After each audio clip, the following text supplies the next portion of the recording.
Assalamualaikum warahmatullahi wabarakatuh. Selamat pagi anak-anakku semuanya. Gimana kabar kalian hari ini? Ibu harap kalian semua dalam keadaan sehat. Ibu meminta maaf karena hari ini kita belajar menggunakan video daring karena Ibu ada acara jadi tidak bisa hadir dalam kelas kalian. Sebelum kalian menyimak video ini, alangkah lebih baiknya kita membaca Bismillah. Bismillahirrahmanirrahim. Terima kasih.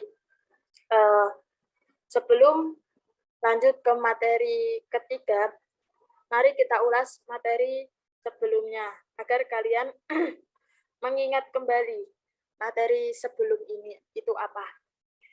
Materi kedua yaitu kejayaan intelektual ilmuwan dan ulama Islam pada masa Daulah Abbasiyah.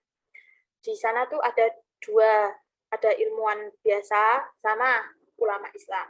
Yang ilmuwan Islam itu ada ahli kedokteran, ahli filsafat, ahli kimia, ahli astronomi. Dan yang ulama itu ada ulama hadis, ulama fikih, dan ulama tafsir. Sampai sini ingat kan? Masih ingat kan? Atau udah lupa? Kalau udah lupa, pelajarin lagi ya. Nah, selanjutnya kita masuk bab 3, yaitu tentang kemajuan peradaban Islam masa Daulah Ayyubiyah. Dalam peta konsep ini, kemajuan peradaban Islam masa Daulah Ayyubiyah itu ada 3. Proses berdirinya, yang kedua, peradaban Islam masa Daulah Ayyubiyah, dan ketiga, pemimpin besar Daulah Ayyubiyah. A. Proses berdirinya dinasti Ayyubiyah. Dinasti Ayyubiyah itu adalah sebuah dinasti Sunni yang berkuasa daerah Mesir, Iran, Madinah, dan sekitarnya. Dinasti Ayyubiyah ini didirikan oleh Salahuddin Al-Ayyubi pada tahun 1171 Masehi. Nama dinasti tersebut diambil dari nama belakang Salahuddin Al-Ayyubi, yaitu Al-Ayyubiyah. Dinasti ini berdiri karena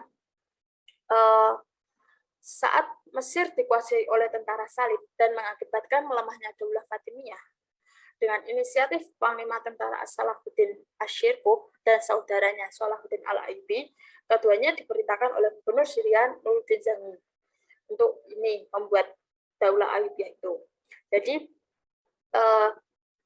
dinasti Ayyubiyah itu berdiri karena dinasti sebelumnya atau daulah sebelumnya yaitu Daulah Fatimiyah itu mengalami kelemahan atau kemunduran yang menyebabkan lemah gitu loh, nggak bisa memimpin negaranya.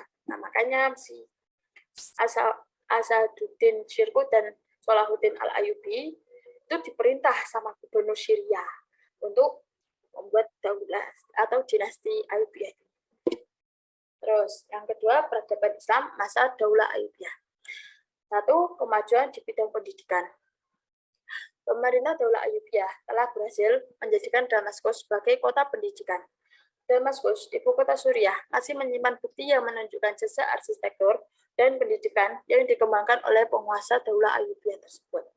Selanjutnya, Salahuddin Yusuf Al-Ayyubi juga mencurahkan perhatian pada bidang pendidikan dan arsitektur. Ia memperkenalkan pendidikan madrasah ke berbagai wilayah di bawah kekuasaannya, seperti Yerusalem, Mesir, dan lain-lain. Ibnu Jubair menyebutkan ada beberapa juga madrasah di kota Iskandariah, dan antara madrasah terkemuka dan terbesar berada di Kairo dan memakai namanya sendiri, yaitu Madrasah Al-Solahiyah. Menurut sejarah Islam, jika Nizam al-Mulk adalah orang yang mula-mula mendirikan madrasah, yaitu madrasah nizamnya, maka setelah madrasah nizamnya ini, madrasah terbesar adalah yang didirikan Salahuddin Al-Ayyubi. Yang itu pada masa Daulah Ayyubiyah, Salahuddin Al-Ayyubi itu membangun madrasah biar pemuda-pemuda sana belajar pendidikan dengan baik. Walaupun sana sudah ada madrasah, tapi Salahuddin Al-Ayyubi ini membuat madrasah lagi agar madrasah-madrasah tersebut semakin banyak dan orang-orang agar mendapatkan ilmu secara merata, nggak hanya satu tempat tok ngono. Nah, gitu. Yang kedua, yaitu bidang ekonomi dan perdagangan. Dalam hal perekonomian, pemerintah Daulah Ayyubiyah bekerjasama dengan penguasa Muslim di wilayah lain, membangun perdagangan dengan kota-kota di Laut Tengah, Lautan Hindia, dan menyempurnakan sistem perpajakan. Sejak saat itu, dunia ekonomi dan perdagangan sudah menggunakan sistem kredit bank termasuk letter of credit. Bahkan ketika itu sudah ada mata uang yang terbuat dari emas. Selain itu, dimulai percetakan mata uang dirham campuran fulus. Percetakan fulus yang merupakan mata uang dari tembaga dimulai pada masa pemerintahan Sultan Muhammad Al-Kamil Ibnu Al-Adil Al-Ayyubi. Percetakan uang fulus tersebut dimaksudkan sebagai alat tukar terhadap barang-barang yang tidak signifikan dengan rasio 48 fulus untuk setiap dirhamnya. Jadi, pada masa Daulah Al-Ayyubiyah itu, perekonomian sudah semakin stabil karena sudah adanya percetakan mata uang dirham itu campuran fulus, walaupun tidak seperti sekarang ya, uang udah beredar banyak. Di sana juga udah ada uang, tapi tidak seperti sekarang. Dulu kan kalau mau beli sesuatu di pasar kan harus tukar-menukar barang, terus harus rela gitu kan. Nah, itu di masa Daulah Ayyubiyah ini sudah ada uang, sudah mulai mencetak uang untuk membeli dagangan di pasar. Yang ketiga, yaitu kemajuan di bidang militer dan sistem pertahanan. Pada masa pemerintahan Salahuddin, kekuatan militernya terkenal sangat tangguh. Pasukannya diperkuat oleh pasukan Berber, Turki, dan Afrika. Selain itu, mereka juga memiliki alat-alat perang, pasukan berkuda, pedang, dan panah. Dinasti ini juga memiliki burung elang sebagai kepala burung-burung dalam peperangan. Salahuddin Al-Ayyubi juga membuat bangunan monumental berupa tembok kota di Kairo dan Muqattam, yaitu Benteng Qol al-Jabal atau lebih dikenal dengan sebutan Benteng Salahuddin Al-Ayyubi, yang sampai hari ini masih berdiri dengan megahnya. Benteng ini terletak bersebelahan Bukit Muqattam dan berhampiran dengan Medan Sayyidah Aisyah. Ide membuat benteng ini hasil pemikirannya sendiri yang direalisasikan pada tahun 1183 Masehi. Salahuddin melihat bahwa kota Qaahirah begitu luas dan besar dan membutuhkan sistem pertahanan benteng yang kokoh sebagaimana di Halab dan Syria. Jadi, bidang militer pada masa Daulah Ayyubiyah ini sudah semakin kuat daripada sebelumnya. Maksudnya, daripada masa dinasti-dinasti sebelumnya. Mungkin dulu sudah ada alat-alat perang, pasukan berkuda, pedang, dan lain-lain, tapi tidak selengkap pada masa Daulah Ayyubiyah ini.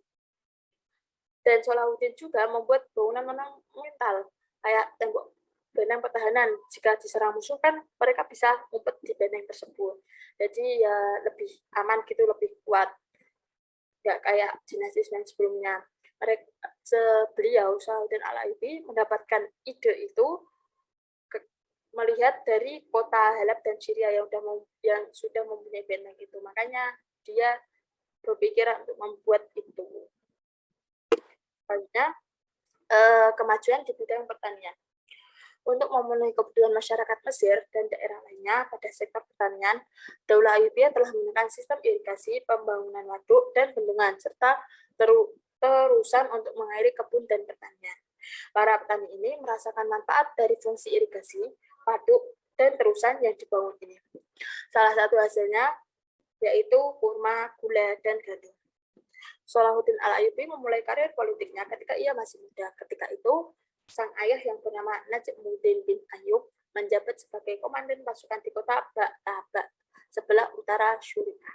Najmuddin bin Ayyub ditunjuk menjadi komandan oleh Gubernur Nuruddin Zahir. Ini yang terakhir, bidang pertanian. Jadi sana ya bidang pertanian tidak maju, tidak ada, sudah menggunakan irigasi, terus sudah membangun waduk juga. Ya, pemerintah sana kan berharap agar masyarakatnya terpenuhi pangannya ya, kayak seperti itu. Nah, sampai sini ada yang ditanyakan?